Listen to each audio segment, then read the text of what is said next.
grande eu sou, santo e digno és, Senhor,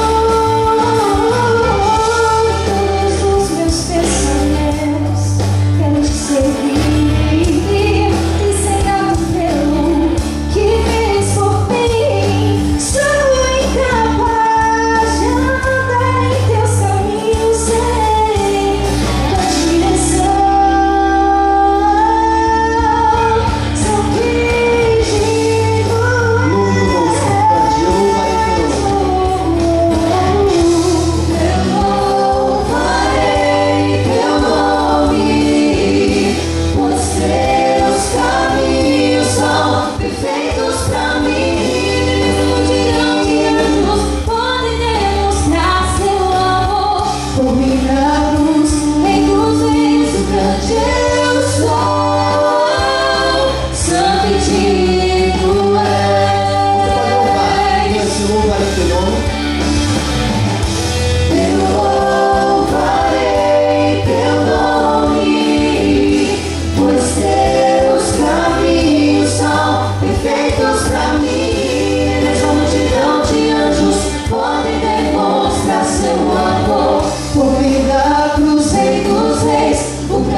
Santo, Santo, Santo,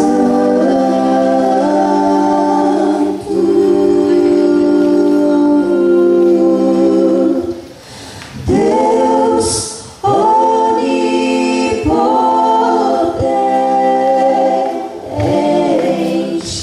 onipotente, cedo de manhã, cantaremos teu louvor.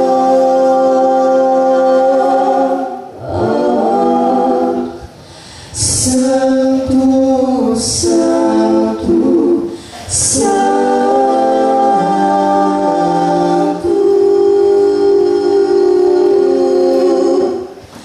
Deus Jeová viu, és Deus excelso, nosso Criador, porque teu é o reino, o poder e a glória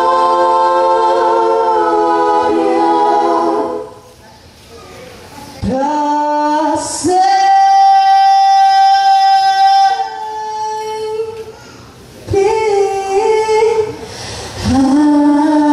Amém, amém,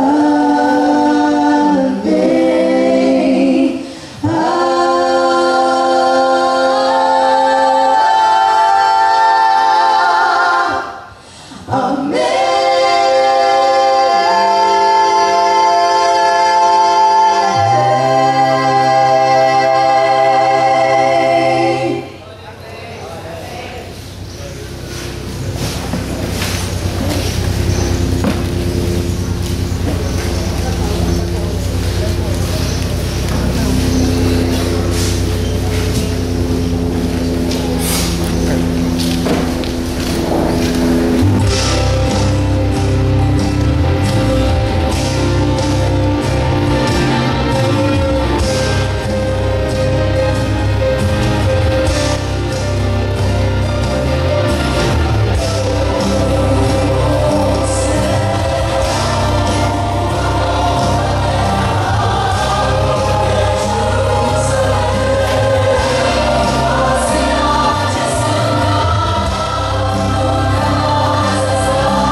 Estou aqui, não sou feliz, não há paz, não há amor, só miséria e aflição, angústia e dor envolve os corações, tantas vidas destruídas sem explicações.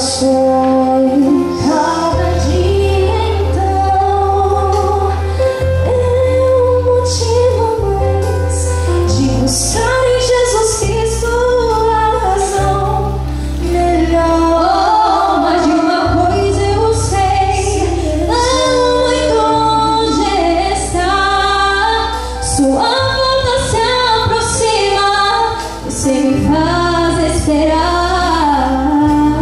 O Senhor em seu coração, a suave voz de Cristo a te chamar. Vinde a mim, se cansado está, E eu vos aliviarei.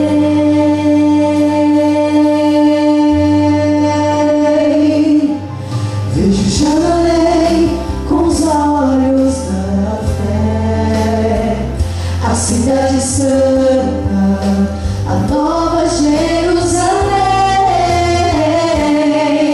Posso ouvir então os passos de um Deus que se aproxima. É Jesus, o eterno Rei dos Reis.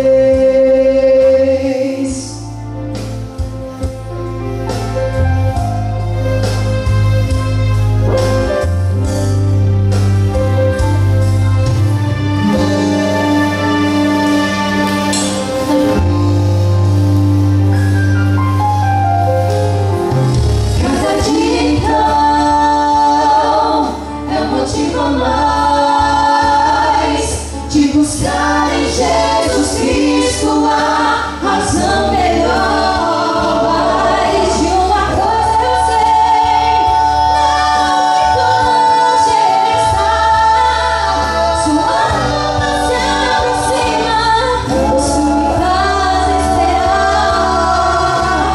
Ouça então em seu coração A suave voz de Cristo a te chamar. De mim se cansado estás, eu vos aliviarei. Desde Jerusalém com os olhos da fé, a cidade santa, a nova Jerusalém. Posso ouvir então os passos de um Deus que se aproxima. É Jesus, o eterno Rei dos Reis.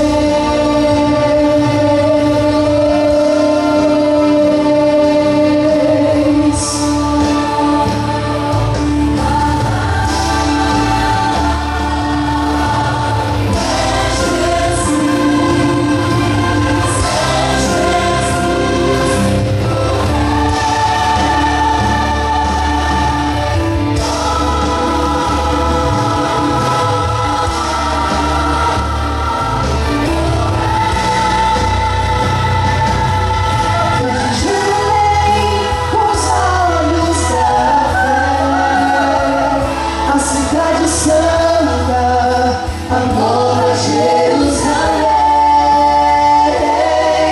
Vejo Jerusalém com os olhos da fé, a cidade santa, a nova Jerusalém.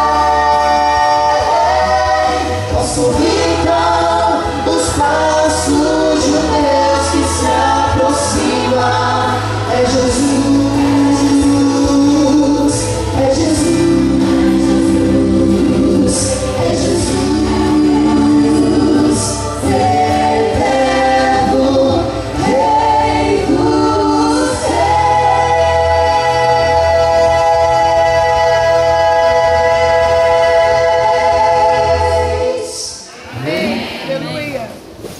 Para dizer,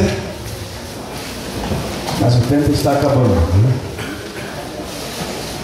Tem algumas palavras que talvez deveria dizer para vocês e eu não disse. Talvez não tenha tempo de fazer. Nós vamos estudar o último assunto da Bíblia juntos agora, para esse momento. Está chegando a hora da gente voltar para o mundo real lá fora. 2015, já no terceiro tempo do mês de fevereiro, né? Vamos entrar para o terceiro tempo, os últimos 10 dias.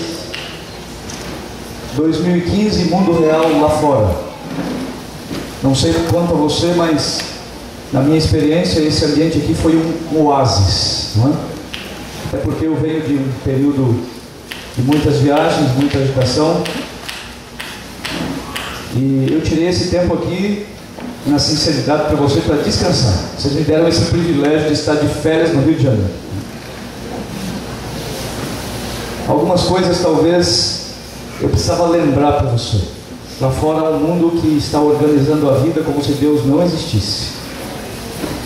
E quando você sair lá fora tem muitas vozes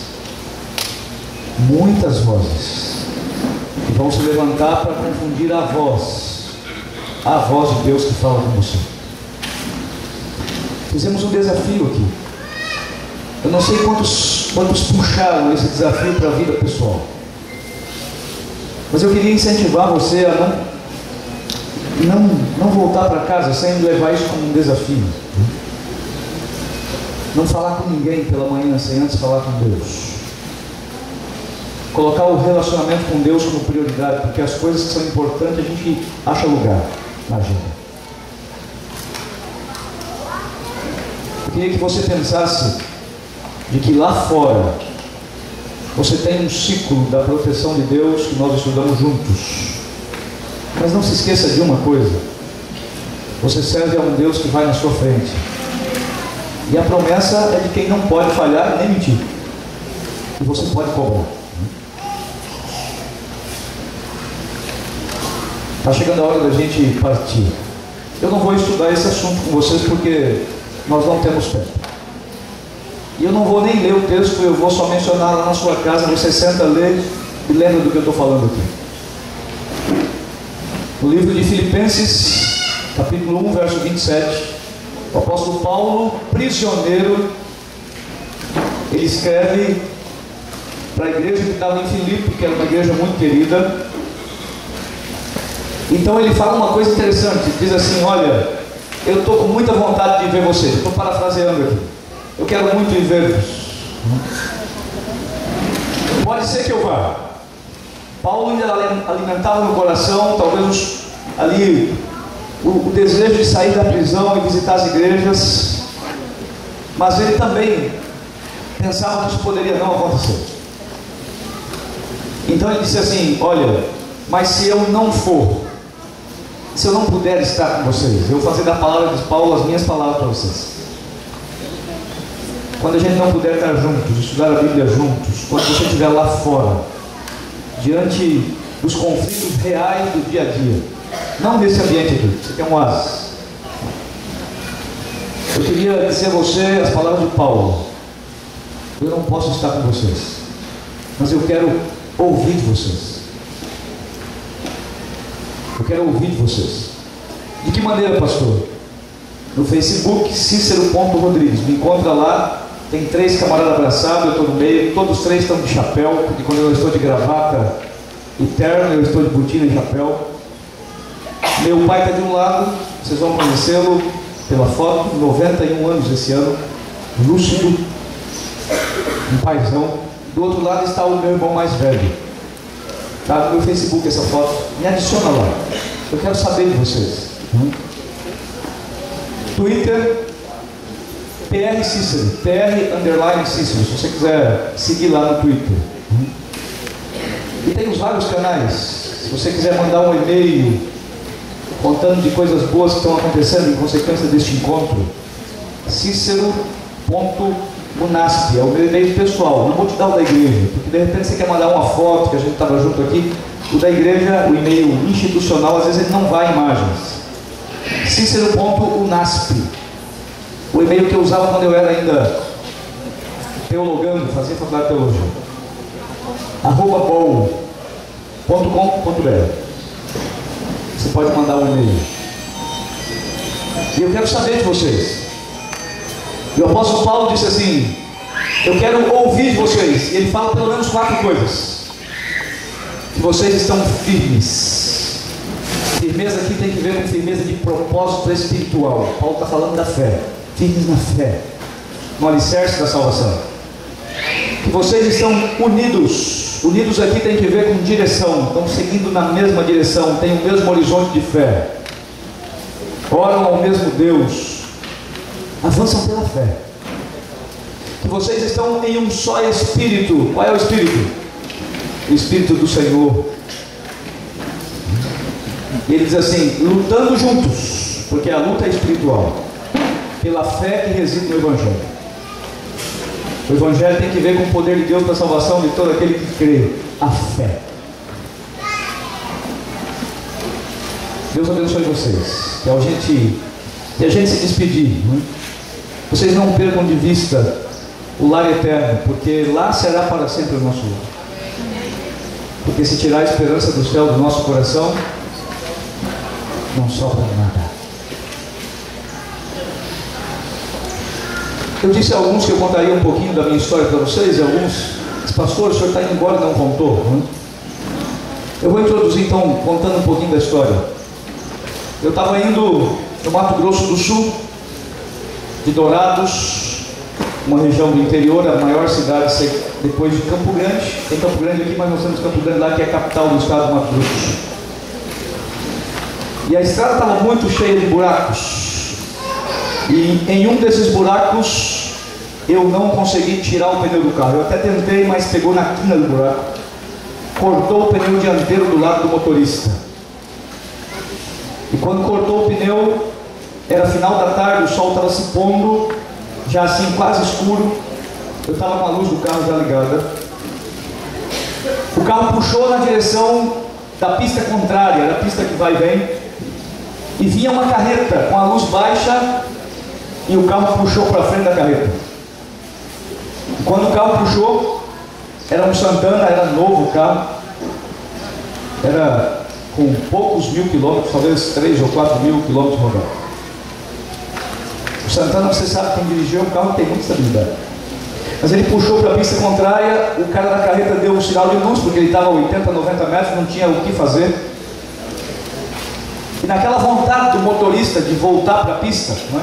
Porque de repente, se eu tivesse colocado o carro para o outro lado, teria entrado para o meio do pasto, lá no meio do...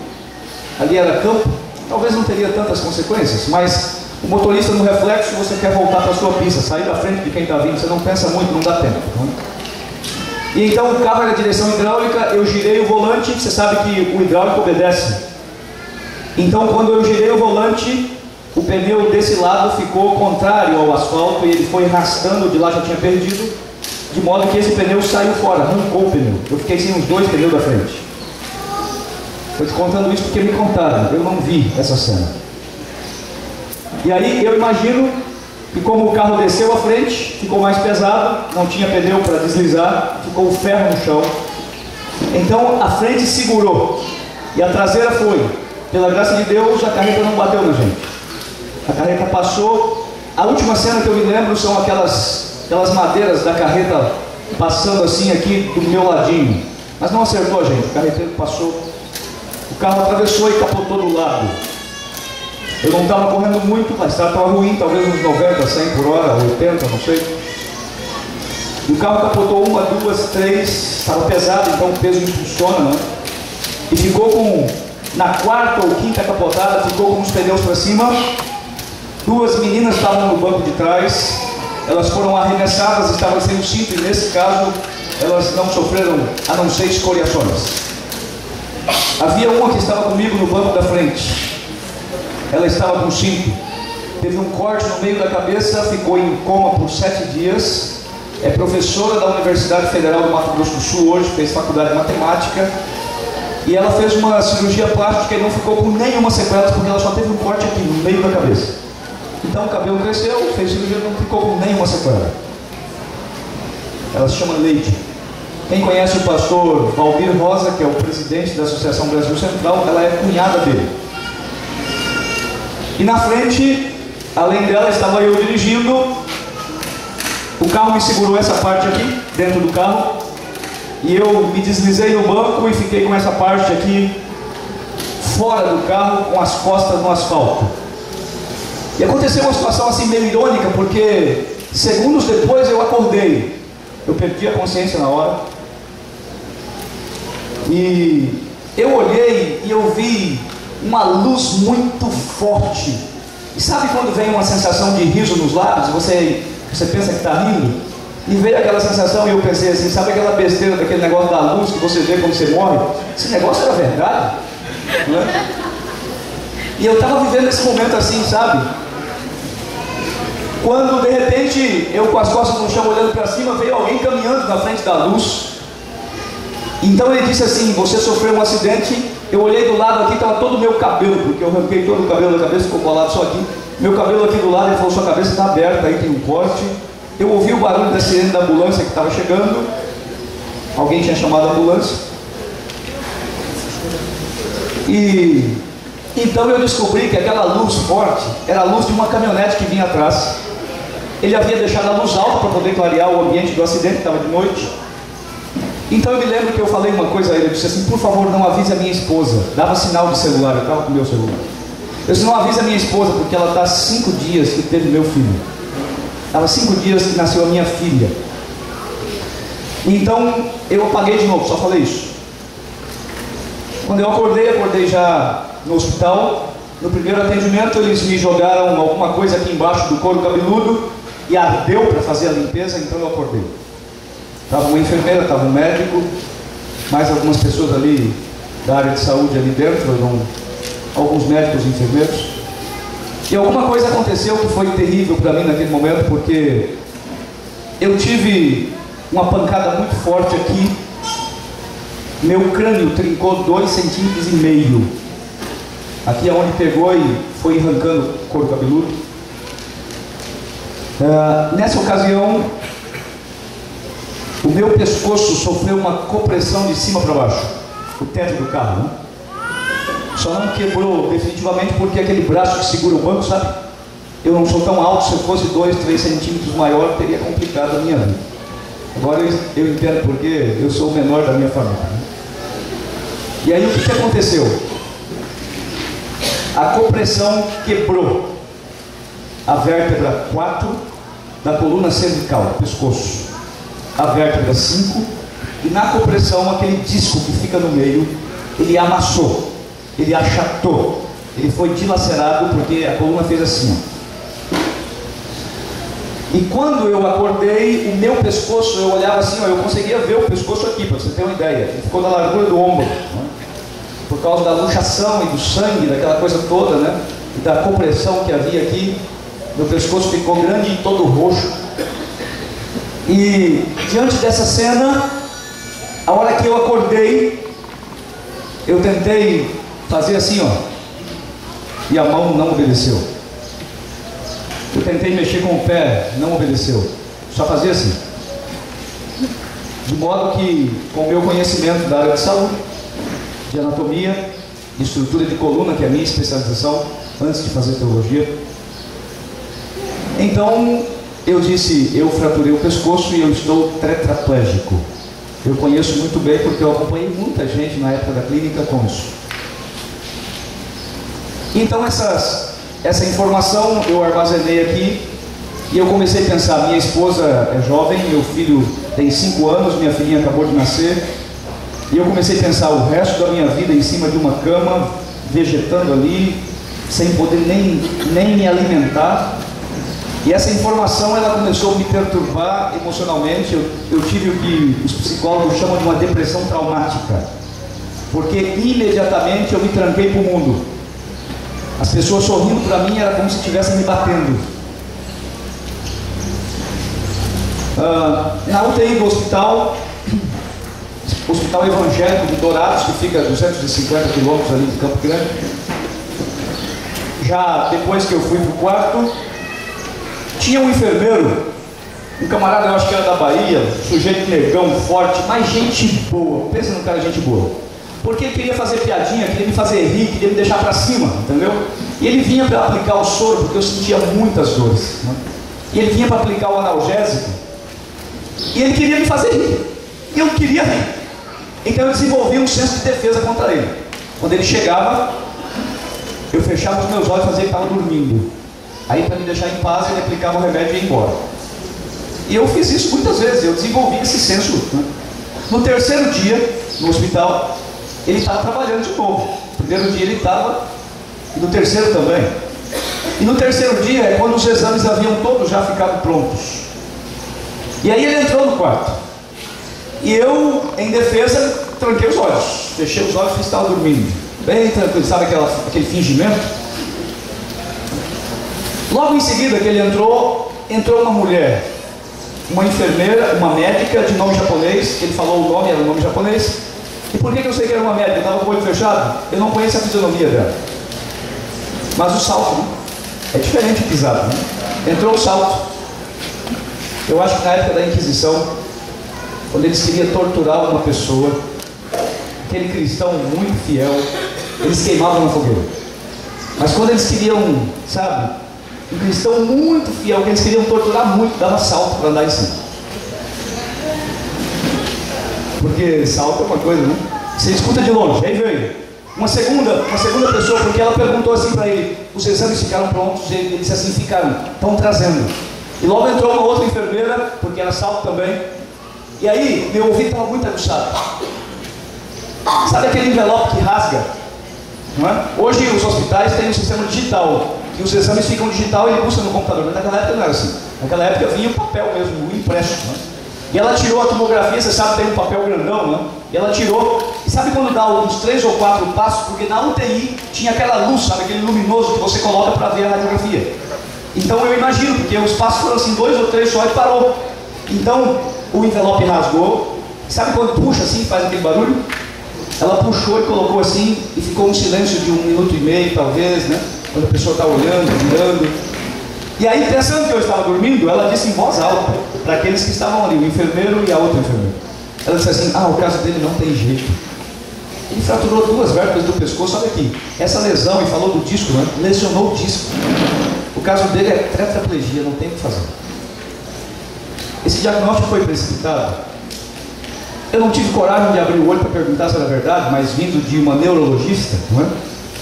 Isso aí confirmou as minhas expectativas.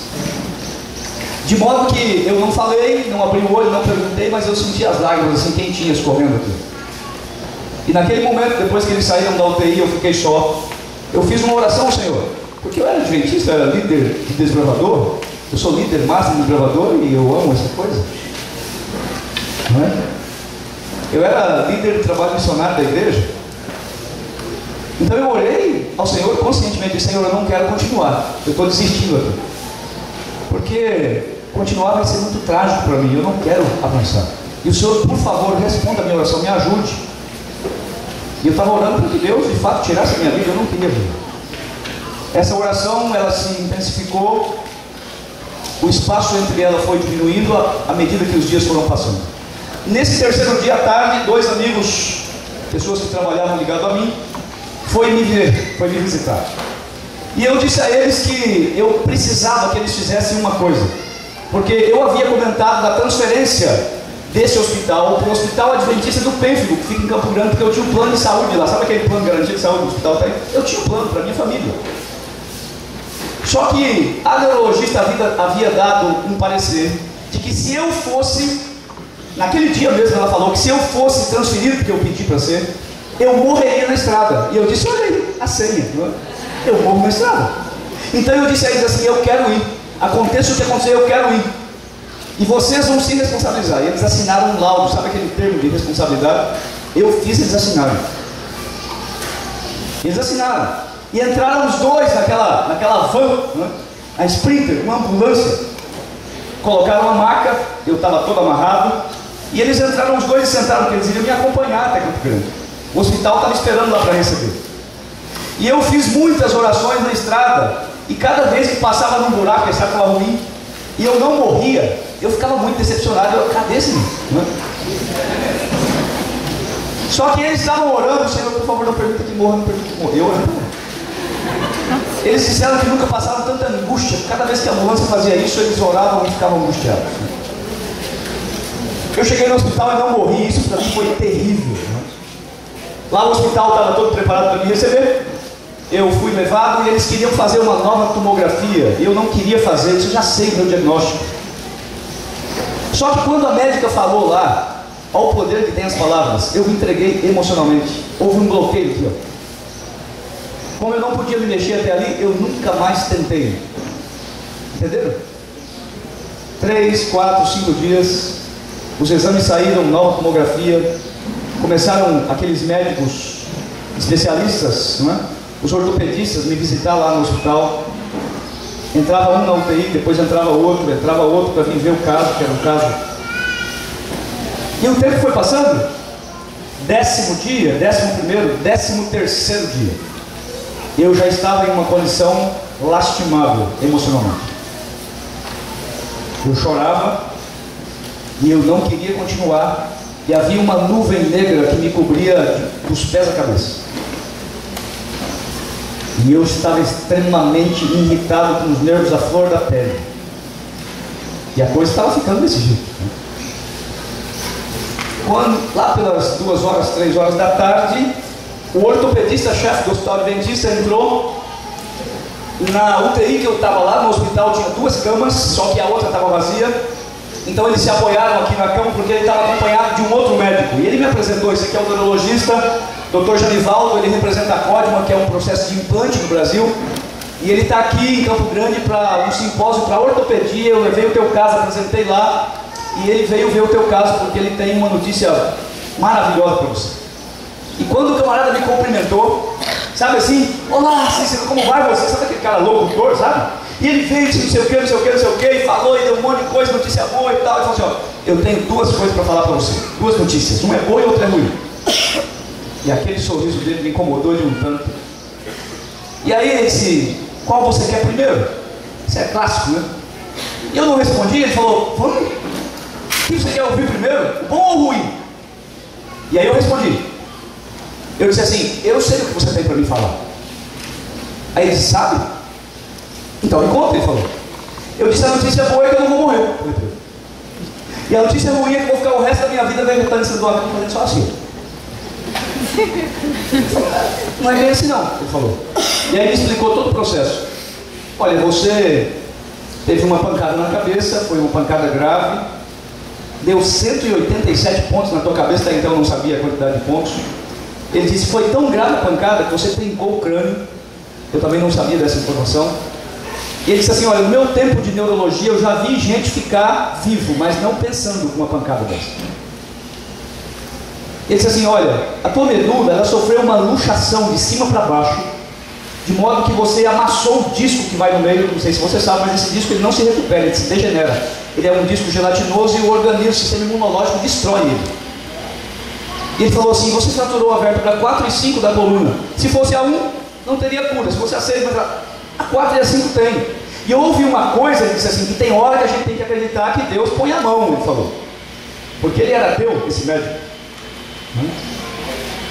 Tem hora que a gente tem que acreditar que Deus põe a mão, ele falou. Porque a sua medula sofreu uma pressão de cima para baixo, amassou o disco e não pegou nenhuma fibra da medula no osso para lesionar. Então a tua medula está intacta, ele falou. E a medula é que dá o movimento. O osso a gente conserta, ele falou. A gente coloca uma prótese aí. A notícia ruim é que você vai ter que colocar uma prótese de titânio com 5 parafusos, 2 na vértebra de cima, 2 na de baixo e 1 no meio, segurando o enxerto, que é o osso que eu vou tirar aí da sua perna, que tem que ser o osso seu para não dar rejeição, e vou colocar no lugar do disco. Esse disco vai se degenerar daqui a 70 dias, eu venho para fazer a tua cirurgia. E você pode morrer na cirurgia. Esse é o notícia ruim. Porque é uma cirurgia de 12 horas. Eu falei, não pode ser. Ele disse, pode. Eu disse, não pode. Eu sei o que você está falando. Só que no meu caso não pode ser. Ele falou assim, por que você acha que não pode ser? Eu disse, porque eu não consigo me mexer. Se o que você está falando é verdade, então eu conseguiria me mexer. 13º dia. Meu pescoço já havia desinchado, aquela compressão, aquela luxação do começo já havia passado. Mas lembra das palavras da médica? Lembra como eu estava emocionalmente? Eu me entreguei. As palavras têm muito poder. Por isso que a gente tem que cuidar o que fala, né?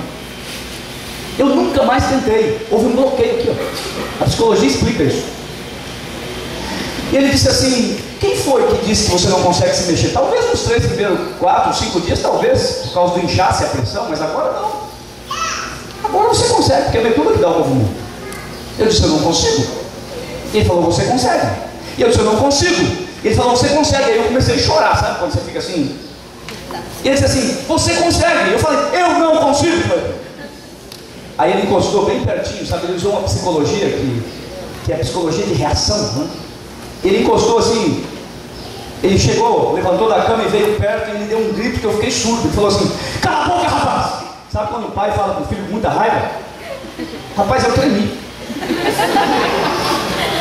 Aí ele veio e pôs o nariz dele assim, que eu senti a respiração dele assim, ó. Pôs bem encostado no meu nariz assim, ó. Falou assim, quem é o médico aqui? Sou eu ou é você? Olha para mim. E eu olhei para ele. Ele disse assim, eu vou mandar, e quando eu mandar você vai me obedecer. É só isso, me obedecer. Então eu vou falar e você se mexe, tá bom? Vamos lá, se mexe. Ah, meus irmãos. Eu me mexi, sabe? Porque eu fiz assim, ó, quando eu vou acertar o nariz desse negócio. Quando eu fiz assim, sabe o que ele disse? Não estou falando, tá vendo que você consegue se mexer? A ficha caiu. Eu consigo contar isso para vocês, mas eu não consigo dar impressão. Porque eu esqueci que eles estavam na sala, a ficha caiu. Eu esqueci até a raiva que eu estava nele. Até a vontade de socar o nariz dele, porque a mão fez assim, ó. E eu vi, falei, mexeu? Aí eu fiz assim, com a outra mão, mexeu também. E eu fiz assim com o meu pé mexeu. E eu não parei de mexer, eu esqueci deles, porque eu pensei, se eu parar de mexer, não mexe mais. Então eu vou mexer.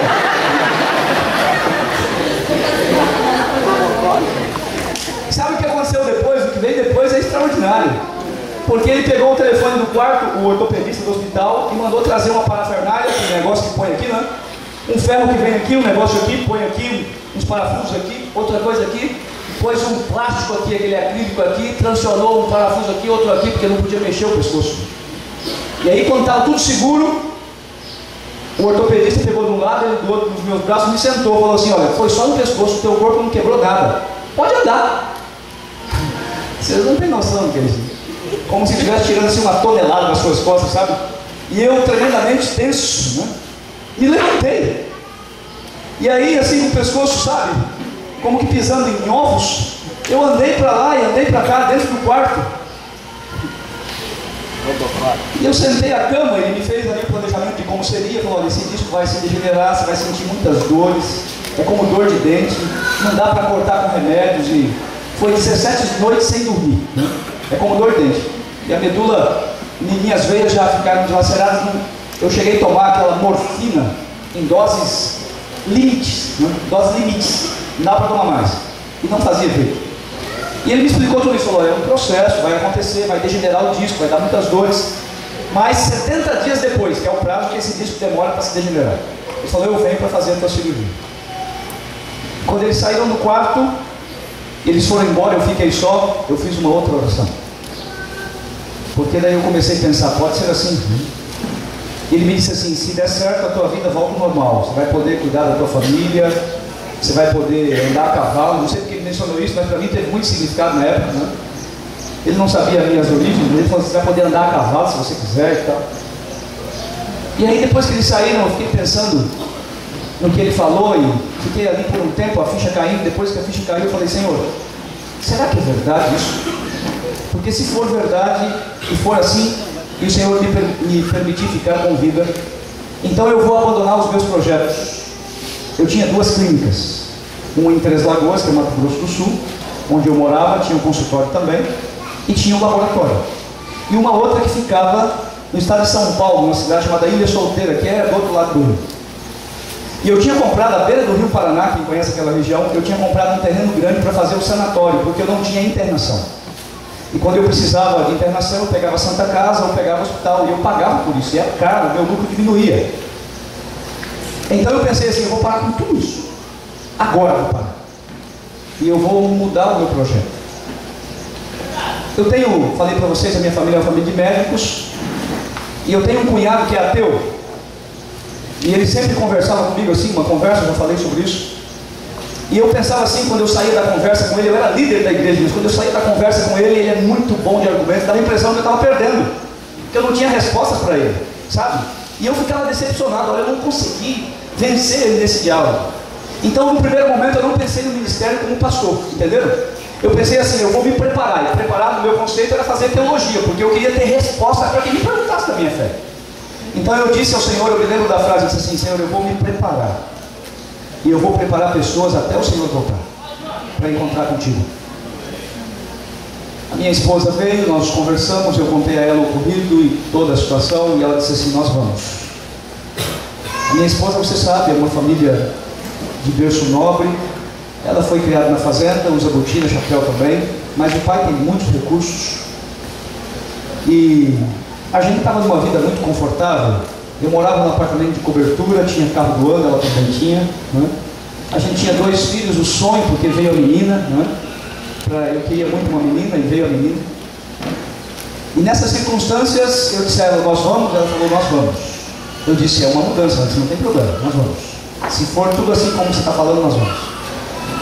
A cirurgia veio, 70 dias depois, eu entrei com dor, saí sem dor.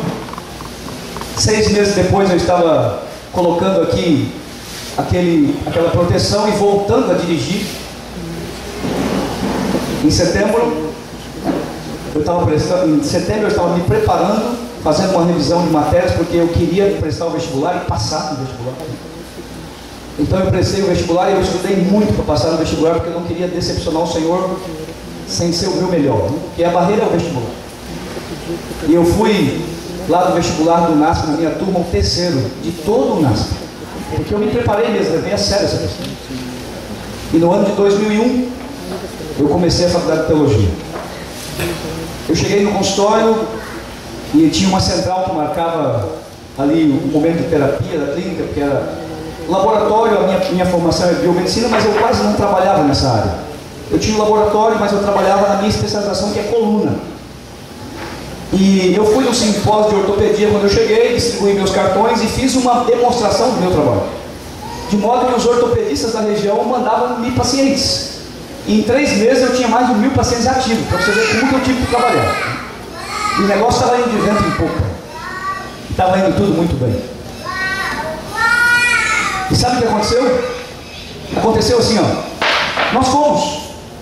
E na ocasião eu falei para vocês lá do Mato Grosso, da fazenda, porque nós vendemos tudo e eu não queria ficar com o dinheiro parado. Meu sogro tem fazenda lá, tinha uma pessoa vendendo, eu comprei uma terra lá que a gente tem até hoje. E fomos para o colégio fazer teologia. Eu, minha esposa, 2 filhos. Eu terminei a faculdade com 33 anos, comecei com 29. Eu comecei cedo, né? Com 22 anos eu já estava casado, né? 23 teria já meu primeiro filho. Então a gente começou cedo. Não tinha 6 anos direito ainda da minha profissão e nós estávamos muito bem. A gente teve que mudar um pouco a nossa cabeça, né? Prioridades. Mas deixa eu contar uma coisa para vocês. Se eu tivesse que olhar para o passado, eu não mudaria uma vírgula. Lá durante o teológico veio então o ministério como ideal no coração, né? Ideal de ministério. E essa é a minha história de ingresso. É a minha história de ingresso à faculdade. Bom, agora vocês conhecem um pouquinho da história. E eu digo que eu sou pastor por acidente, né? Vocês já sabem que eu sou muito feliz com isso, porque as pessoas podem falar que eu tenho parafusos a mais, mas a menos não pode. E a gente já faz aí 11 anos, não é? Esse é o 11º ano que a gente está no ministério louvando o Senhor. Minha esposa tem um coração na obra, meus filhos têm um coração. Meu filho está fazendo medicina, eu chamei um dia conversando com ele sobre o futuro, e eu disse: filho, você vai fazer medicina, vem cá. Eu disse: já imaginou o poder que tem um médico? Quando o paciente está ali, doente, a família às vezes, uma situação complicada, e você puxa ali o receituário, você já fez a avaliação clínica, você puxa o receituário e você receita remédio para a pessoa. Mas antes de sair, imagina o poder que tem um médico puxar uma Bíblia e dizer assim: olha, eu queria dar uma outra receita para você. E aí então você dizer assim: olha, a receita tem que ver com isso aqui. Você lê um texto e falar de Deus para a pessoa. Já imaginou o poder que tem quando a pessoa está saindo e você fala: olha, eu quero que você pratique essas 2 receitas, mas a mais importante é essa daqui que tem que ver com Deus. Tu já imaginou o poder que tem isso vindo do meu médico? Falei para ele. No momento em que eu estou passando por uma situação complicada de saúde, eu nunca vou esquecer disso. Ele falou: pai, eu vou fazer. Eu falei: olha, cuidado. Ele disse assim: pai, não tem um paciente que vai passar na minha frente que não vai ser assim. Eu disse: cuidado, você vai trabalhar na rede de saúde pública talvez, e tem uma fila lá de pessoas, você tem mau tempo de olhar para a pessoa. Ele falou assim: talvez eu não faça como você falou, mas eu vou mandar imprimir uma coisa com vários textos, várias mensagens, vários textos, e eu vou ler um e vou dizer: olha, está aqui, leva, porque isso aqui é uma outra receita. Eu já vou ter a receita pronta. Eu disse: que legal, né? Meus filhos têm o coração na obra. E essa é a nossa história. Eu não vou ter que contar para você a conversão da minha família, da minha mãe. Meu pai tem um braço forte, como você viu. Meu pai picou a Bíblia como se pica coco no pilão do lado de fora da casa, porque a Bíblia fez uma revolução na nossa casa. A minha mãe achou lá numa loja a Bíblia. E essa história é uma história lindíssima, né? E que eu queria, talvez como pano de fundo, estudar apenas um texto com você. A gente vai fechar. Lembre-se que em Manaus ainda é 9 horas, né? Evangelho de Lucas, capítulo 10, verso 2, palavras de Jesus. Palavras de Jesus. Essa Bíblia eu tenho há muito tempo. Ela tem uma história, não vou contar para vocês, mas ela tem uma história. Que as palavras de Jesus, se você observar, são vermelhas. Tudo que Jesus falou é vermelho, né? E aqui está em vermelho porque é o Senhor Jesus que está falando. E o que ele diz? Ele diz assim: disse-lhes, a seara é grande, e os ceifeiros são poucos.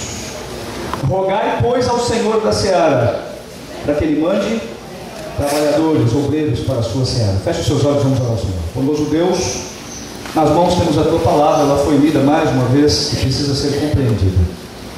Nós não podemos avançar sem que o teu Espírito Santo nos ensine as verdades da tua palavra nessa manhã. Seja o nosso professor mais uma vez. Oramos em nome de Jesus. A vida no campo é uma vida extraordinária. Eu amo a vida do campo porque você tem como plantar semente e ver ela desabrochando. E eu gosto de plantar e gosto de colher. E aonde eu estou, mesmo que seja num apartamento como eu moro hoje, na sacada da minha casa tem uma horta, sabiam? Ali tem coentro, eu morei na Bahia, aprendi a comer coentro, não é? Ali tem coentro, ali tem salsinha, tem cebolinha, sabe aquelas coisas de cimento que a gente planta coisa dentro? Na minha sacada do apartamento tem. E os vizinhos descobriram que tem. Às vezes o vizinho vai lá e bate, sabe aquela coisinha fresquinha que tem lá na janela, dá um pouquinho. Porque eu gosto de plantar, né? Plantar é uma coisa extraordinária que eu aprendi com meu pai, porque o meu pai, ele é da fazenda, eu já disse a vocês, eu me criei nesse ambiente. E lá na fazenda, meu pai trabalhava com lavoura. A nossa terra, ele saiu de Goiás, eu tinha 4 anos de idade, eu sou goiano, foi para o Mato Grosso, vendeu a nossa propriedade em Goiás, que era pequena, e comprou uma terra grande lá no Mato Grosso, não é? E essa terra ele abriu, naquele tempo podia, né, desmatar, ele abriu e plantava roça de arroz e de milho. Só que o negócio foi dando certo, não é?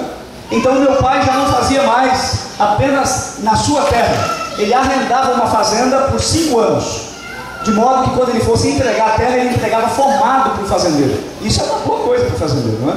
Então ele entrava naquele tempo com os peões, com machado, com foice e tal, derrubava o mato, queimava e depois entregava esse negócio jogado capim. É assim que ele fazia. E o tempo foi passando.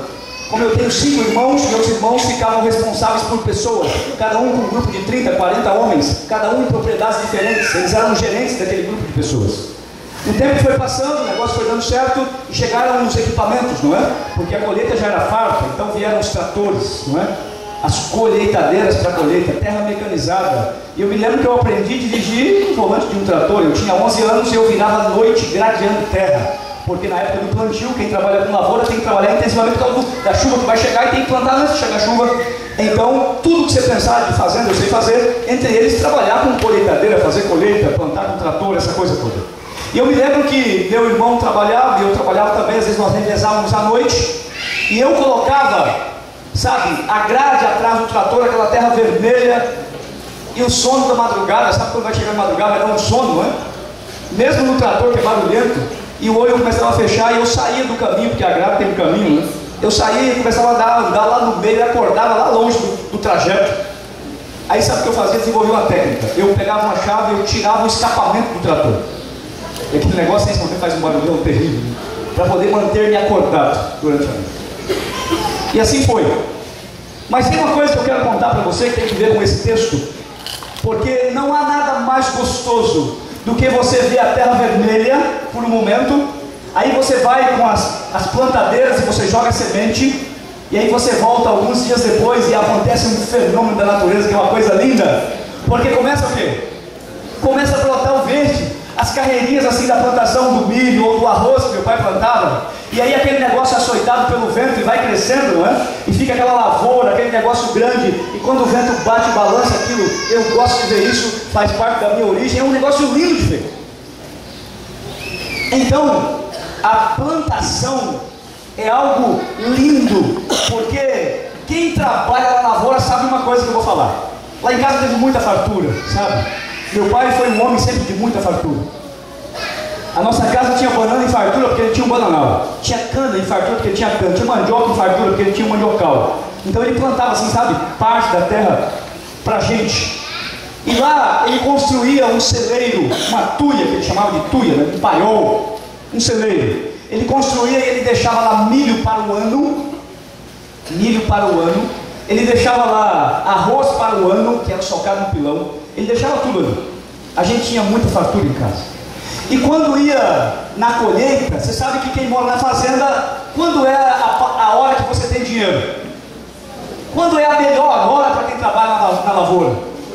É a colheita, meu. Sabe por quê? Porque na colheita você tem dinheiro. Meu pai vendia o mantimento, voltava para casa radiante, pagava todas as contas e sobrava dinheiro, porque aí só tem dinheiro quando?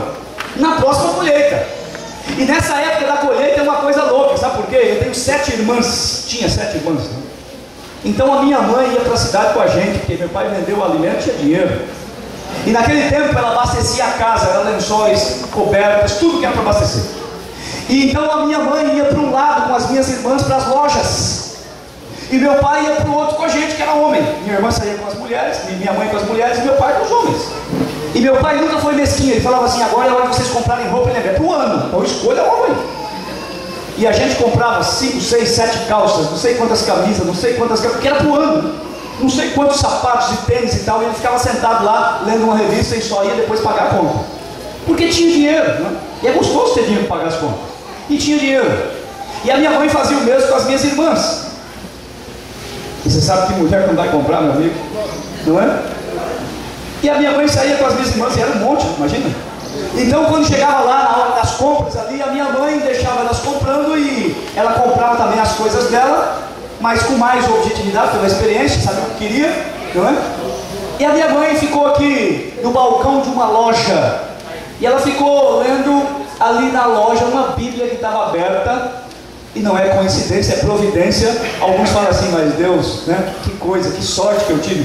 Por favor, quando alguém falar para você sorte, testemunho de Deus, diga assim, sorte não, amigo, perdão. Isso aqui é providência, é a mão do meu Deus. Não permita que o acaso, que a sorte, sabe? Tem até um texto na Bíblia que é muito mal interpretado. Eu não vou pregar um sermão sobre ele, eu tenho, mas não vou pregar para vocês. Que diz assim, porque todas as coisas cooperam para o bem daqueles que amam a Deus. Não é assim. Porque se você falar esse texto dessa maneira, está assim, talvez em alguma, está errado, não é assim. Porque se você falar assim, porque todas as coisas cooperam para o bem daqueles que amam a Deus, onde é que está o sujeito dessa frase? Nas coisas. Quem é professor de português aqui sabe. Porque todas as coisas cooperam para o bem daqueles que amam a Deus. O sujeito está nas coisas. Aí dá lugar para o acaso, para a sorte. Mas não é assim. Sabe como esse texto é no original? É assim, ó. Porque Deus em todas as coisas. Quem é o sujeito? É Deus. E as coisas são instrumentos dele. Cooperam para o bem daquele que ama. Lembra aquele texto de Mateus, quando fala assim, busca em primeiro lugar o reino de Deus, e as outras coisas, todas as coisas serão acrescentadas. As coisas trabalham para Deus, entenderam? Do jeito dele, na hora dele, são instrumentos dele. O sujeito é Deus. Isso aí é um antídoto contra a ansiedade, sabiam? Está saindo da cidade, o pneu do carro fura, você tinha um compromisso, eu vou fazer uma pregação, semana de oração, o pneu do carro fura, cortou os dois, só tem um step, vou ficar na estrada. Se você lembrar desse texto, você não vai se desesperar. Entenderam?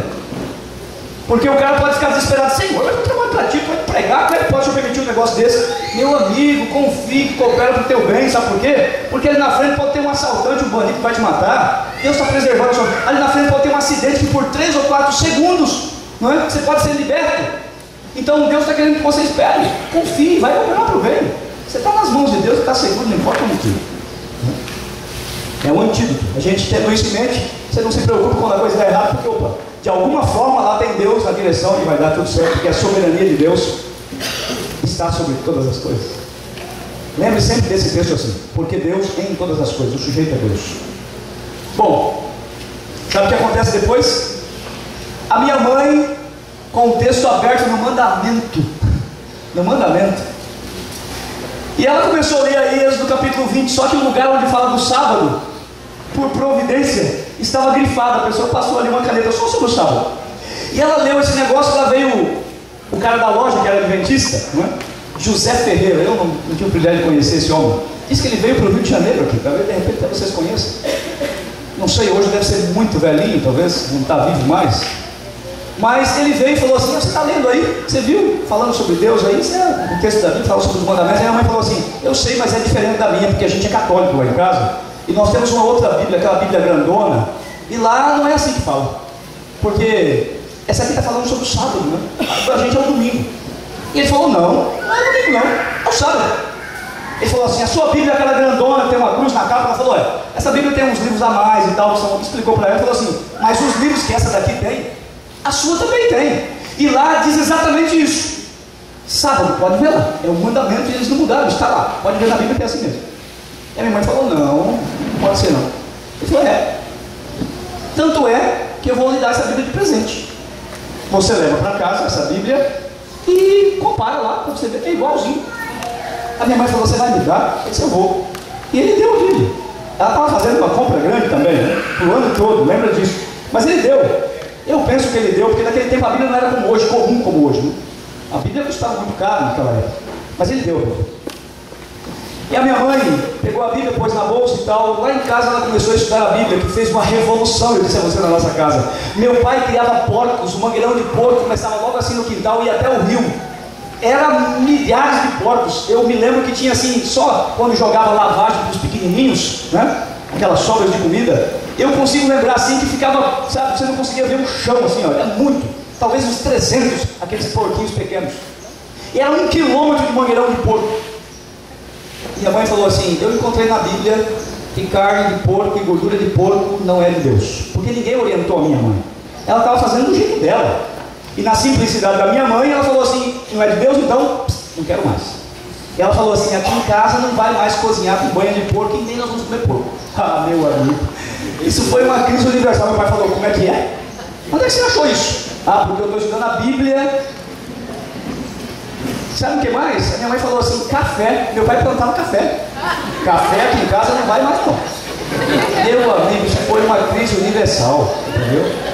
E teve mais uma coisa. A minha mãe cantava as novenas da igreja católica na comunidade. Ela cantava, era uma coisa linda. Tinha aquele santinho, sabe, lá no pau lá em cima. A fogueira de São João se armava em casa, era festa a semana toda. E a minha mãe cantava as novenas. Vinha a vizinhança inteira para ir em casa, era festa, milho verde, pamonha, porque nessa época tem milho, né? E tem mais uma coisa, o meu pai, ele pegava lá dos nossos animais, um boi, não sei quantos sacos de milho, de arroz, e ele doava, e ele saía para os fazendeiros amigos, porque todo mundo era amigo, né? Olha, você vai dar o quê? O cara dava uma vaca, dava um bezerro, dava isso. E ele era o leiloeiro oficial da igreja católica. Então lá, quem era que comprava de volta? Eles mesmos, né? Meu pai comprava do outro comprava daqui e comprava. E meu pai era quem fazia o leilão para arrecadar fundos ali para a comunidade da igreja. Agora minha mãe falou assim, tem mais, estava chegando a época do São João. A minha mãe falou assim, novena, não quero mais, é aquele santo que está aqui, ó, não adorar mais e tal. Meu amigo, meu pai falou, como é que é esse negócio? A minha mãe falou assim, santo aqui em casa, fogueira. Meu pai falou, vai ter santo, vai ter fogueira, vai ter pamonha, vai ter vizinho aqui, todo mundo aqui. E vai ter um leilão lá. Minha mãe falou, pode ter, mas eu não vou. Tem novena, mas eu não vou, não fazer mais, não canto mais. Meu amigo, meu pai falou, não, você está tirando isso, mulher. Eu era pequeno, não ligando, meu irmão conta que foi uma crise universal, entendeu? Minha mãe disse assim, aqui ó, meu pai foi, pegou a Bíblia da mão dela, meu, levou lá para fora, sabe aquele terçado, lá que eles chamam na Amazônia, terçado é um facãozão assim, ó. Meu pai pegou aquele facão que ele dá para descascar coco, pôs a Bíblia em cima do pilão, pilão é uma madeira, né? Madeira de lei, e ele cortou a Bíblia como se pica. Olha o que eu faço com a sua Bíblia de crente, ele falou. Picou igual pica repolho, ficou em pedacinhos. E ele falou assim, tem mais uma coisa, olha, Bíblia de crente aqui em casa não tem mais, tudo continua como era, porque a sua mãe está ficando louca. Mas a semente do evangelho, da verdade, já tinha entrado. E ela dá frutos. A minha mãe ficou muito chateada, muito decepcionada, mas lá em casa, a despeito de a banha de porco, ela fazia a comida dela. Sem ter estudo bíblico, sem ter nada, só com uma Bíblia em casa. Olha o poder, né? Só que um dia ela foi na cidade. E ela foi lá na loja, falou o ocorrido pro camarada lá. Ele falou assim, toma outra Bíblia. Tem outra. Só que ele falou assim, olha, não conta pro seu esposo assim, que você tem que vai cortar de novo. E ele deu uma instrução, olha, leia quando ele não estiver em casa, para quando você tiver convicção, as coisas melhorarem, você mostra que você tem outra Bíblia. E ensinou para ela. E ela chegou, sabe o que ela fez? Lá no rio tinha um lugar onde lavava roupa, não tinha máquina de lavar na época.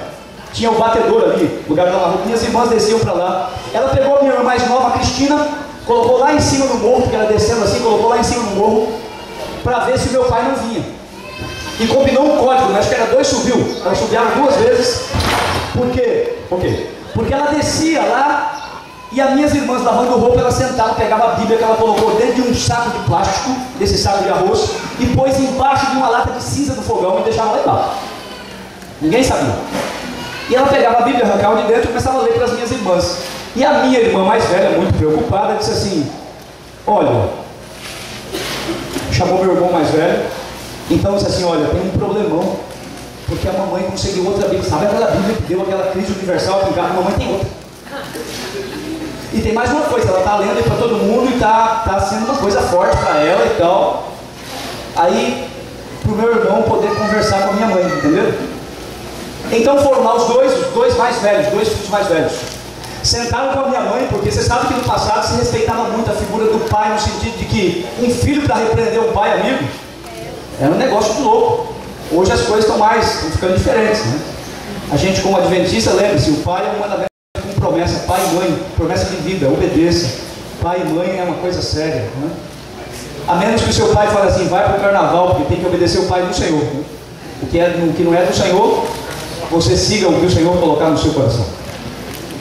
Então meu irmão sentou com a minha mãe, e a minha irmã falou assim: olha, a questão é a seguinte, a senhora está aí com esse negócio da Bíblia. Minha mãe, olha o problemão que esse negócio. A gente sempre viveu em paz, minha família foi muito unida, né?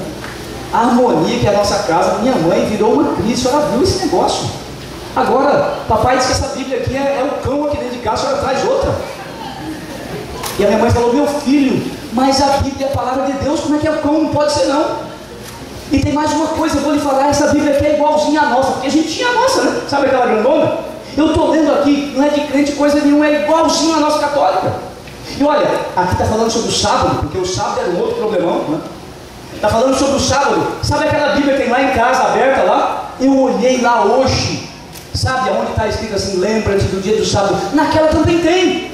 Aí o meu irmão disse assim: não tem não. Ela falou: tem, meu filho. Não tem não, tem. Aí ela levantou um lebre, sabe? Uma preocupação, uma interrogação na cabeça do meu irmão. E o meu irmão saiu da conversa dizendo para minha mãe que ela deveria abandonar a Bíblia, mas ele ficou pensando: poxa, aí um dia, sabe o que ele fez? Ele sabia onde ficava lá, minha irmã contou para ele. Ele pegou a Bíblia grande, ninguém estava olhando, desceu lá para o meio do mato, lá na beira do rio, arrancou a Bíblia da minha mãe lá no meio das cinzas e olhou o texto, exatamente o texto do mandamento. Ele falou: é igual? Só que quando a minha mãe foi lá, lembra? Quando a minha mãe foi lá, o camarada deu a Bíblia para ela e grifou o mandamento, estava riscadinho. Aí ele olhou, era igual. Olhou outros lugares, era igual. Ele falou: é igual. Lá na roça depois com meu pai, um dia lá conversando, naquele momento que senta para tomar uma água e tal, ele falou assim: pai, sabe aquela Bíblia de crente? Meu pai me fala isso. Ele disse assim: pai, o senhor sabia que aquela Bíblia eu olhei, que a mamãe fala sobre o sábado e tal? Não tem razão, sabia? Na nossa Bíblia também tem. Meu pai, a Bíblia de crente? Ele falou: é. Fala sobre o sábado? Também é. Mas não é o domingo? Não, lá fala sobre o sábado, pai. Lembra-te do dia do sábado, igual a mamãe fala. Meu pai disse assim: como assim? Ele falou: eu olhei em outros lugares, é igualzinho, até aqui tem lá. Meu pai falou assim: não pode ser. Meu irmão falou: é. Não, então vamos passar isso ali. Meu pai falou: eu vou conseguir uma Bíblia daquela. Eu sei que fulano de tal é um sujeito lá, não sei de onde, que é crente. Eu vou falar para ele que ele deve ter uma Bíblia. Meu irmão falou: pode deixar que eu consigo. Sabia que minha mãe tinha? Aí então ele falou assim: a nossa casa era uma casa grande, casa de fazenda, cercada de áreas. Ele falou assim: então, no domingo, dia tal, você pega a Bíblia tal, eu vou pegar a Bíblia tal, nós vamos reunir a família e vamos passar isso ali. E esse negócio correu. Era para pegar as 2 Bíblias e meu irmão lia lá na Bíblia, a Bíblia nossa, a Bíblia católica, e ele ia conferir na de crente. Era ele que ia ler. E esse negócio correu, minha família, todo mundo, mano. E aí os vizinhos, todo mundo, e de modo que a minha casa tinha quase 60 pessoas. No dia, uma Bíblia lá, outra cá. Meu pai tem um vozeirão, e ele disse assim: nós vamos agora confirmar uma coisa aí, que vocês sabem, Maria, minha mãe Maria está com um negócio aí da Bíblia e tal, e sábado, e está vindo aqui para casa forte esse negócio. Explicou para o pessoal ali do jeito dele. Então o meu irmão leu, só que minha mãe, quando falou que ia ter esse negócio em casa, minha mãe foi na cidade e falou para o homem lá que ia ter isso, sabe? O irmão da igreja. E ele falou: peraí que eu vou te dar um roteiro. e ele deu um monte de textos falando sobre o sábado, sobre a lei de Deus. Ele deu um estudo bíblico e colocou as passagens. Leia esse texto aqui, leia esse. Quando você vai ler para ver se é igual mesmo, leia esses textos aqui. Ele pôs uns 30 textos falando sobre o sábado, sobre a lei de Deus, sobre carne de porco. Lia cá e lia lá. Meu pai começou, não sei o quê. Meu irmão leu lá e conferiu aqui. É igual, fala igual. Leu lá, leu. Fala igual. Leu lá, leu. Igual. Quando leu uns 10, ele nem foi nos 30, ele falou assim, parou um pouquinho e tal. Disse assim, pode parar. É igual. Sabe o que ele falou depois? Ele disse assim, o padre mentiu para mim.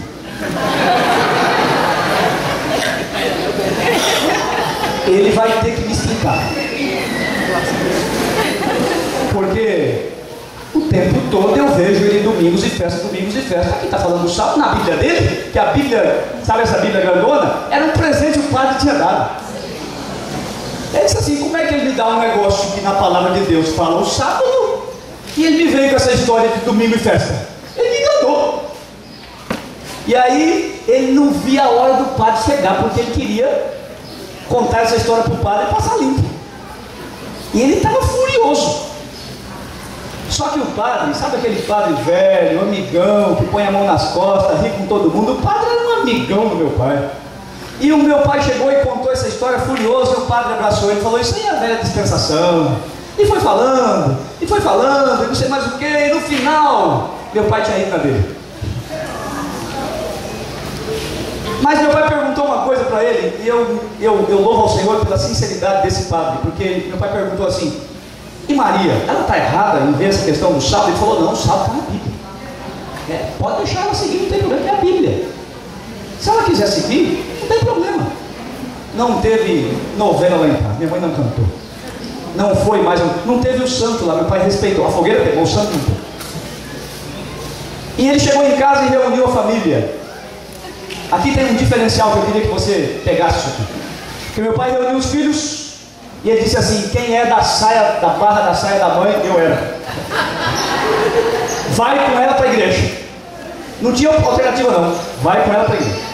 Agora vocês, que era a maioria dos filhos, que já são grandes, vocês vão comigo. Vocês não têm autoridade para ir para a igreja. Vocês vão ficar comigo. Ficar comigo era quermesse, era baile, era festa, era dança, era... entenderam? E hoje, quando você olha para a minha família, você consegue ver assim, ó, quem foi com a minha mãe na igreja, quem foi com meu pai, entenderam? Alguns eu estou conseguindo trazer de volta. Eu vou resumir para você, porque no ano de... eu estava em Belém, na Associação Baixo Amazonas, e eu fui fazer uma visita para meu pai, que estava doente, fazem 4 anos, isso, 5 anos. Eu fui fazer uma visita para meu pai.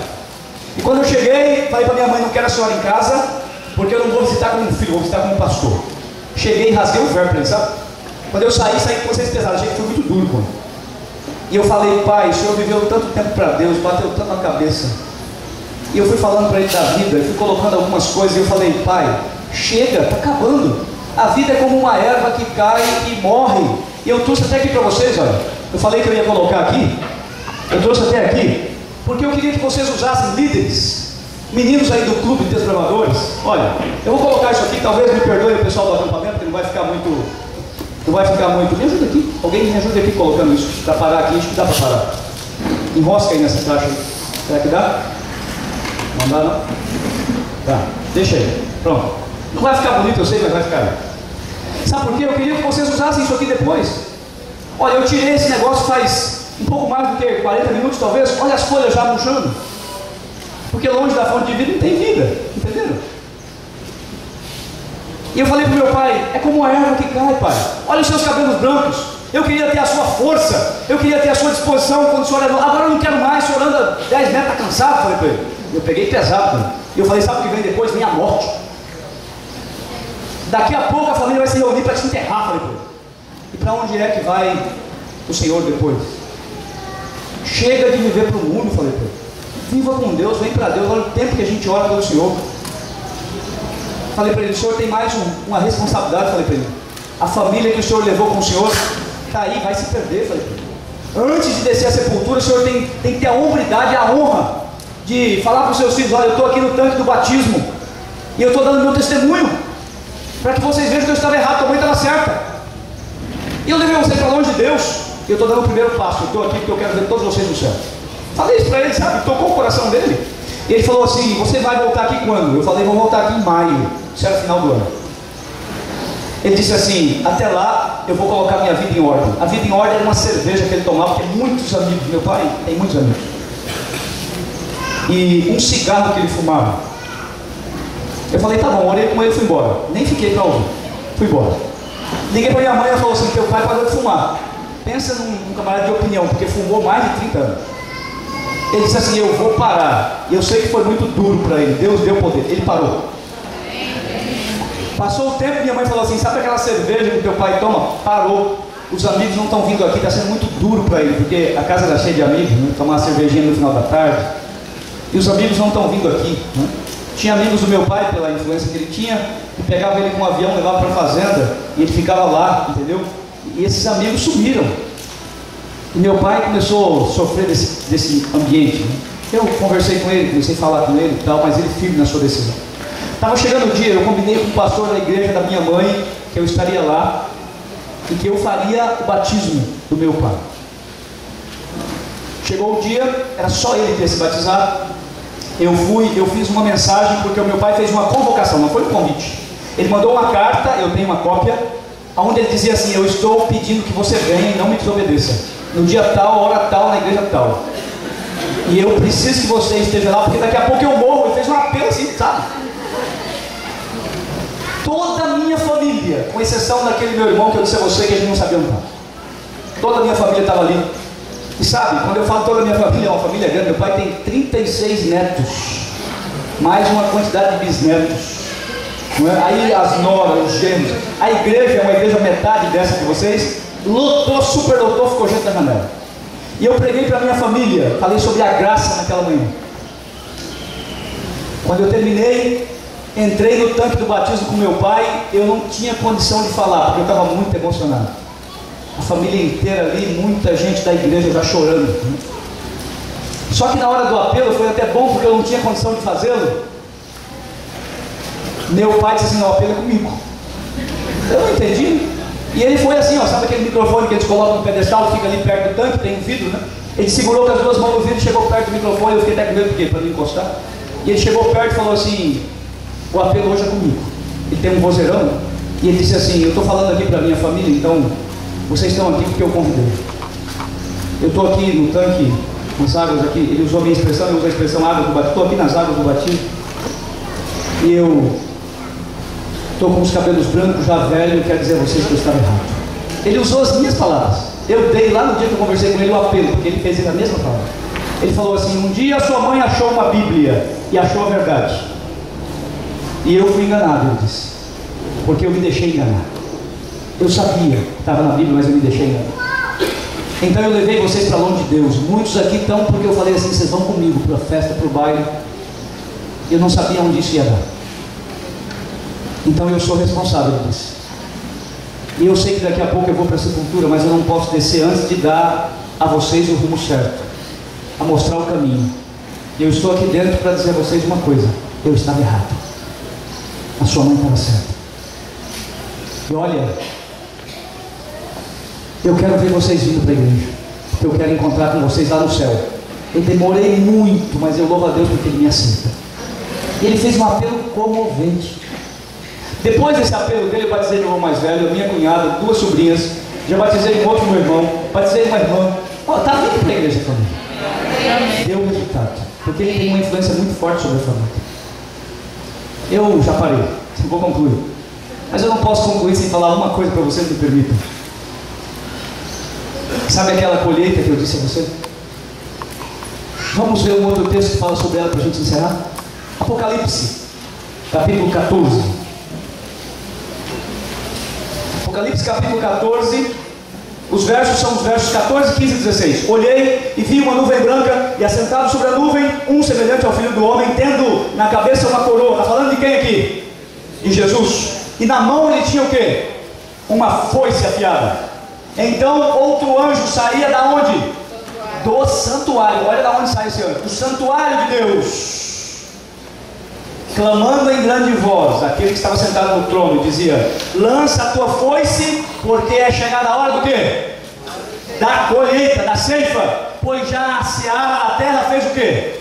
Amadureceu, os campos estão brancos, não é isso que nós cantamos? A seara está madura.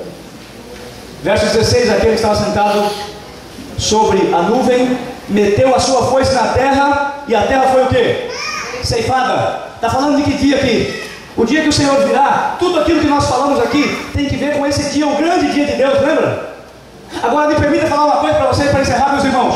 Porque quem trabalha na lavoura e planta, a fartura que tem na roça. Imagina você, que você plante uma roça. Imagina meu pai como lavrador, plantando uma roça, derrubando mato, queimando, passando o trator, virando ali, deixando tudo pronto, plantando a semente. Aí ele planta o arroz cresce, vai subindo, e aí o arroz fica cacheado. Não sei se você já viu isso, sabe? Vem os cachos do arroz. E quando está tudo assim, vem alguém e faz com ele como fez com Moisés. Está vendo a terra? Olha daqui de cima, porque você não vai participar da colheita. Tu já imaginou como seria para um lavrador um negócio desse? Plantar, ver a lavoura sendo cultivada, ver o vento soprando e ver a plantação produzida a mais de 100 por 1. E aí então vem alguém e fala assim: olha tudo isso aí, mas sabe a fartura da colheita? Já imaginou um lavrador ouvindo isso? Você, no dia da colheita, na fartura da eternidade, você não vai participar. Tu já imaginou como seria trágico isso? Então, eu fiz todo esse pano de fundo, contei a minha história. Não estava lendo o programa, eu tinha o texto para trabalhar com você, não vou trabalhar o texto, não tem tempo. Mas assim, eu queria que você pensasse uma coisa. Está chegando o dia da colheita, meu irmão. Nós estamos vivendo com os campos maduros, açoitados pelo vento, porque o vento é o Espírito Santo, ainda está trabalhando no coração. Por favor, você pai, você mãe, trabalhe com os filhos pequenos. Mostre a eles quem é o Senhor e inculte no coração. A Bíblia fala assim, em tempo e fora de tempo. Você que está aqui conosco, que é jovem, por favor, os campos estão maduros. Está chegando a hora da fartura. Não é uma vidinha pequena, mesquinha, com doenças. É a vida eterna. E a hora da colheita está chegando. Já podemos ouvir os passos, como a música cantou, de um Deus que está se aproximando. Tudo está pronto, porque o Senhor está sentado no trono, diz a Bíblia. E daqui a pouco Ele vem com a foice. Sabe o que significa foice? É o dia da colheita. Já imaginou você ter tudo isso aqui, ó?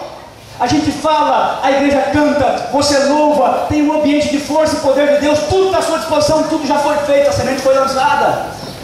Só que no dia da colheita, no dia da ceifa, quando a fartura, sabe, para encher os celeiros, para você ficar vestido com o manto da justiça de Cristo, no dia da ceifa, meu irmão, você não participar. Tu já imaginou que tragédia seria isso na vida de um agricultor?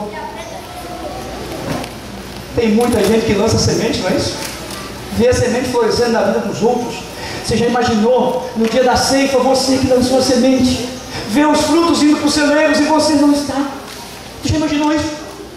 Eu tenho um amigo que me evangelizou. Foi o cara que me deu o estudo bíblico, sabe? Está fora da igreja. Eu comprei já a passagem. No mês de maio, finalzinho do maio, estou indo na região onde ele está. Eu já tirei 2 dias, vou fazer uma visita. E vou ficar 2 dias pregando para ele, falando assim: você não pode estar fora do céu, porque você está me levando para lá. É o dia da colheita, meu irmão. Eu sou fruto do teu trabalho. Como que eu vou estar lá no celeiro do céu e você? Você não vai estar lá, o céu não vai ser o mesmo. Então o meu apelo para você hoje, sabe o lar eterno? O lar eterno é o que acontece depois, é o celeiro de Deus. Ele vai juntar, não é assim que a Bíblia diz? Ele vai ajuntar ali. Não fique fora do dia da colheita, porque é a hora da fartura, é a hora que as lágrimas vão embora, que a saúde será autêntica para o resto da vida, que a gente terá disposição, alegria eterna. A eternidade vai ser eterna, como eu falei para vocês, e ainda vai ser dobrado, não vai ter cansaço, você não vai dormir, porque metade da nossa vida a gente passa dormindo. Já imaginou um negócio desse? É uma fartura, é o dia da colheita, é o dia da ceifa, está chegando. Nós vamos para o lar. Nós vamos cantar um hino agora. Eu pedi que o Rubinho coordenasse essa música. Eu pedi aqui o pessoal que colocasse a letra ali. Esse negócio caiu, alguém me ajuda, por favor? porque esse negócio caiu. Eu queria que você ficasse em pé agora, porque a tua resposta vai ser no louvor. Eu queria ouvir você cantando essa melodia. Eu vou pedir que você olhe a letra. Eu não sei se você conhece essa música, mas é a minha música predileta do Inário. Quando você cantava assim, lembra do pastor Cícero? Essa música é a música predileta do Inário. Sabe por quê? Porque eu amo pregar o que eu preguei para vocês aqui. Porque essa realidade é muito latente no meu coração. Porque no dia da ceifa, eu já disse ao Senhor: Senhor, o teu celeiro vai me ter lá. Eu vou estar no teu celeiro para a eternidade. No dia da colheita, eu quero ser teu fruto, para que o Senhor ajude no teu celeiro. Gente, por favor, eu conheci vocês aqui. Vocês já ocupam um lugar aqui no meu coração que ninguém mais pode ocupar. E vocês não podem faltar lá no céu. O céu não vai ser o mesmo sem vocês. Nós vamos cantar então agora, desse dia, sabe? Porque o hino, sabe como diz o hino? Ó, nunca separar. Daqui a pouco você vai para um lado, eu vou para o outro, o outro vai para o outro. De repente nós nos encontraremos, mas pode ser que não. Talvez um encontro como esse aqui, com as mesmas pessoas no mesmo lugar, não aconteça de novo. Mas o texto diz assim: há um lugar de gozo e luz, onde há os santos de Deus. Ali as flores não vão murchar nunca mais. E sabe o que o texto diz? Nós estamos com Moisés, já podemos olhar no outro lado. Não fique de fora do dia da colheita, meu irmão. E sabe o que o coro desse hino diz? Ó, nunca separar. Nunca separar. Nós estaremos com o Senhor para sempre e nunca mais vamos nos separar. Pode dar volume, porque eu quero que a gente cante com força. A voz da plateia vai suplantar a melodia das caixas. Oh, nunca separar. Eu vou cantar também essa música com você, porque esse é o meu ideal. Nós vamos orar juntos e fazer um compromisso: nunca mais vamos nos separar. Eu quero playback. E eu quero que o Rubinho veja. Vem cá, Rubinho, pega aqui a regência, porque ele vai reger isso aqui. Eu vou obedecer ao regente hoje. Ele vai reger o grande coral. Vai aparecer a letra aqui se você não conhece. Vai no playback, eu quero o playback, não é para tocar. Desculpe, meninos, eu quero que vocês também. Rubinho, pode pegar o meu. Esse microfone.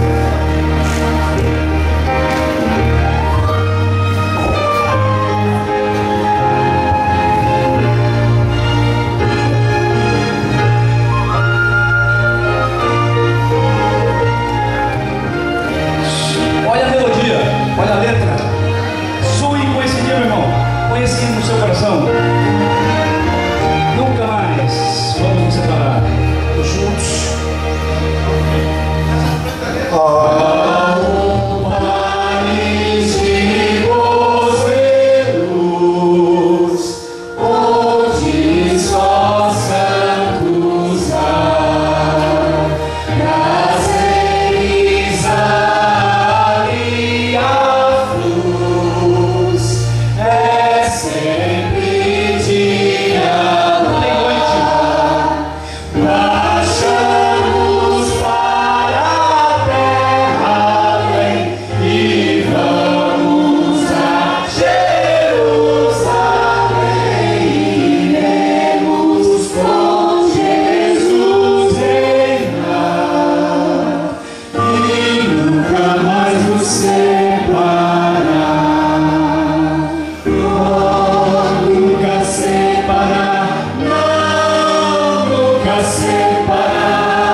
Já nós estamos qual Moisés, vendo o futuro lá, e divisamos pela fé a morada sem par, marchamos para Belém e vamos a Jerusalém,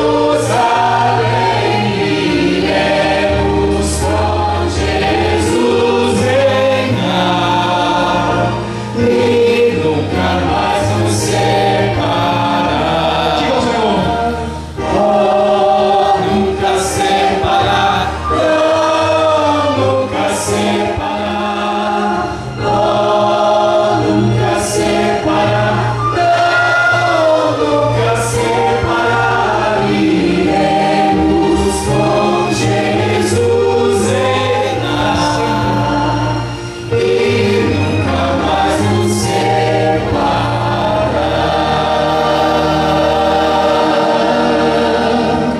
Esse é o meu hino predileto, Bernardo. Deixa eu falar uma coisa para você, meu irmão. Isso aqui importa. Sabe, igreja, líder de provador, direção de escola sabatina, ancionato, Rodrigo, sabe? O ministério, pastor. Tudo isso é jornada, é peregrinação. A gente está no deserto. Porque nós estamos indo para uma outra terra, uma outra pátria. O nosso lar não é aqui, meu irmão. Não fique de fora no dia da colheita, que é quando o Senhor abrirá os seus celeiros eternos por você. Nada dessa vida pode ter o brilho sequer de um cantinho, de um pixel das coisas do céu. Não perca de vista o céu, porque quem não tem a esperança do céu no coração perdeu tudo. Vamos orar? E acredite, iremos nos encontrar para nunca mais nos separar. Feche os seus olhos. Senhor nosso Deus, obrigado, porque quando cantamos dessa esperança, o nosso coração sorri. Obrigado, porque quando fechamos os nossos olhos, abrimos os nossos olhos da fé, que consegue ver um Senhor que está se aproximando e está chegando o dia da ceifa, da colheita. Oh, Pai, por favor, queremos fazer o nosso melhor. Queremos usar a nossa influência para juntar os grãos que já estão maduros no teu celeiro. Mas, Senhor, por favor, trabalha conosco, que a gente não venha faltar nesse dia, quando o Senhor vai abrir o teu celeiro para os teus filhos. Queremos viver contigo a fartura da eternidade. Não deixe que nenhum de nós falte, Senhor, por favor. Abençoe cada família aqui. Cada um de nós vamos sair lá fora no mundo real em 2015, e esse mundo está se desmoronando. Por favor, preserva a nossa fé, preserva a nossa esperança, e que a gente seja o sal e seja a luz, brilhando para um mundo que está sem sabor, uma terra que está no escuro. Que as pessoas olhando para nós sintam o desejo de conhecer o nosso Deus, de olhar na cabeça e ver a redenção que se aproxima. Amém. Então vamos ficar aqui ainda durante esse dia. Nos abençoe, nos leve de volta no retorno, abençoe o grupo, faça no seu ministério, cada um de nós na nossa jornada, onde formos, mas coloque em nosso coração o desejo daquele grande dia, quando estaremos juntos com o Senhor, para nunca mais nos separar. Amém. Entregamos a nossa vida em tuas mãos, em definitivo, e fazemos em nome do Senhor Jesus. Amém.